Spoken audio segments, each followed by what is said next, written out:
Santiago Bernabéu স্টেডিয়ামের সেই বিকেলটা যেন একটু বেশি নীরব। ৬০০-রও বেশি ম্যাচ, ৫টি ব্যালন দিও, ৪টি চ্যাম্পিয়ন্স লিগ, সবকিছু যেন থেমে গেল রোনালদোর বিদায়ের খবরে। একজন মাঠকর্মী পেদ্রো, যিনি স্টেডিয়ামে ২৫ বছর কাজ করছেন, বললেন, ও চলে যাচ্ছে, সত্যি চলে যাচ্ছে।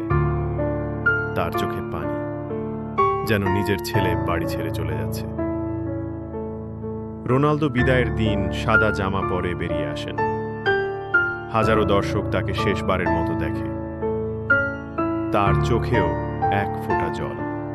সে চিৎকার করে বলে ওঠে, হাল্লা মাদ্রিদ, এটা শুধু একটা ক্লাব না, এটা আমার পরিবার। স্টেডিয়ামের ছাদ কাঁপিয়ে ওঠে কাকতালি। চোখে জল নিয়েও সকলে জানে এটা বিদায় নয়, এটা এক কিংবদন্তির শুরু হয়েছিল এখানে।